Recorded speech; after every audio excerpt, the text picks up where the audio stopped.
E eu vou convidar agora para poder falar conosco sobre ajustes prioritários atuais para cuidados com saúde respiratória nos setores público e privado, o Dr. Rafael Stelmach, da Fundação PROAR. Boa tarde a todos. Mark, obrigado pelo convite. Eu estou muito feliz de ver as doenças respiratórias crônicas sendo priorizadas nas doenças não transmissíveis, né?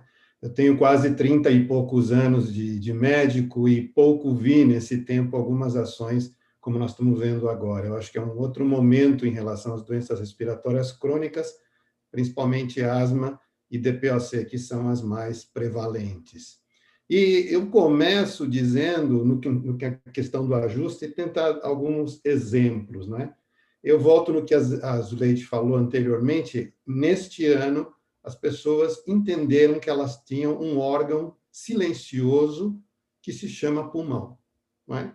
E entender como é o pulmão, que não é muito fácil entender, porque ele tem muitos compartimentos e diferentes expressões nas questões das doenças.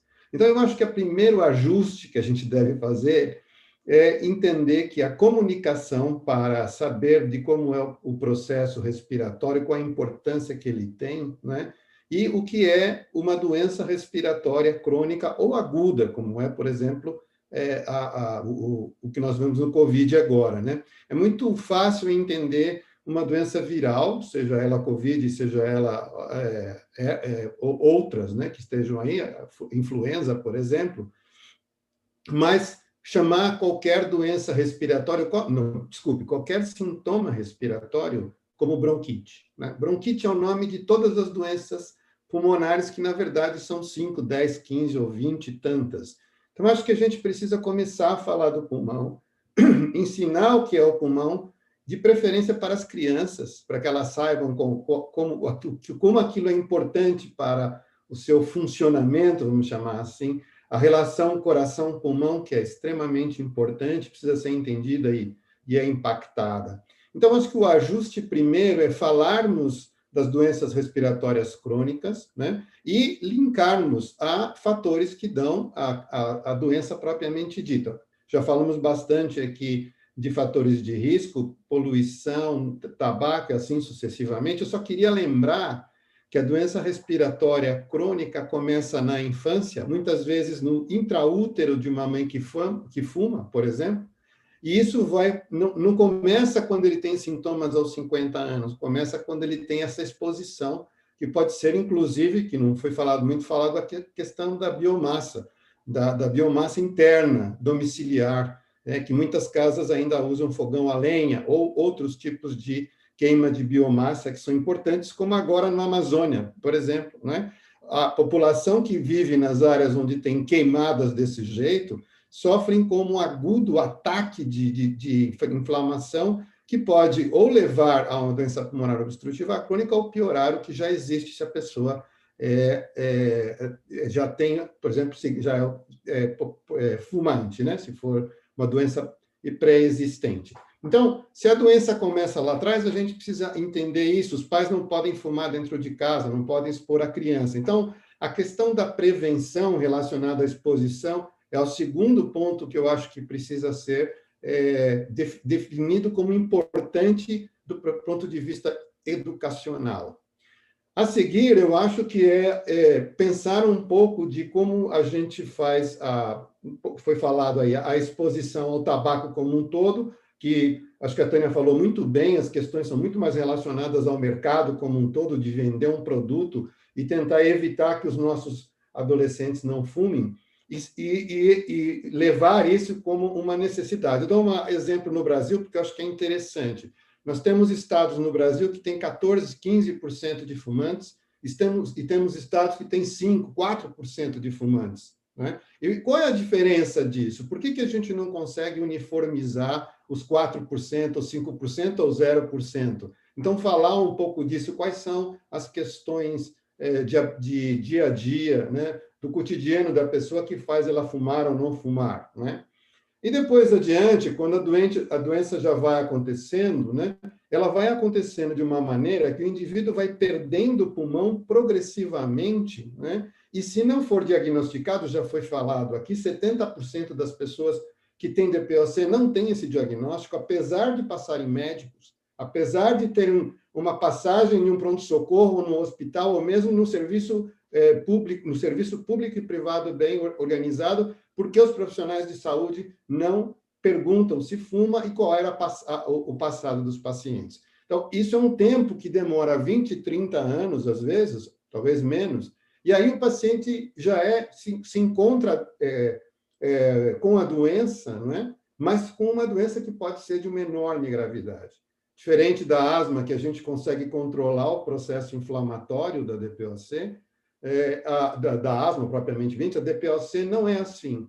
Uma vez a inflamação estabelecida e essa inflamação sendo provocada pelos fatores de risco falados aqui, o pulmão vai se desmanchando, vai se desmontando, né? De tal forma que não é possível, em alguns casos, a gente sequer fazer uma mitigação daquela doença grave, né? E não volta nunca à situação que era anteriormente, ou seja, é a perda de um pulmão ou dos pulmões propriamente dito. Isso é muito complicado. E acho que associado a isso, já falamos aqui, já vimos que o tabaco também, além do pulmão, acarreta outras doenças sistêmicas, já foram colocadas aqui, mas principalmente as cardiológicas, que eu acho que é importante, e as oncológicas, que são importantes, né, os cânceres. E o paciente então, um paciente que já tem algumas comorbidades, algumas doenças, tendo a expressão através do pulmão, propriamente dito, né? E então é mais difícil. Acho que entrou alguém aqui na minha frente. Alô? Alô? Estamos ouvindo. Está ouvindo? Então, aqui voltou aí um pouquinho, saiu um pouco a tela. Então, eu queria finalizar um pouco e dizer o que é que nós precisamos fazer. Você pediu aqui os ajustes, Marco. Eu acho que a primeira coisa que a gente precisa ver em termos, além do que eu já falei em termos de prevenção, é o que tange o diagnóstico do paciente, saber fazer o diagnóstico clínico. Nós temos uma deficiência enorme de espirômetros, né, aparelhos de função pulmonar. É muito interessante que exista eletrocardiograma em todas as instituições médicas ou de assistenciais, e você não consegue fazer um exame de função pulmonar para avaliar se existe obstrução, que é clara, a marca mais clara da obstrução pulmonar.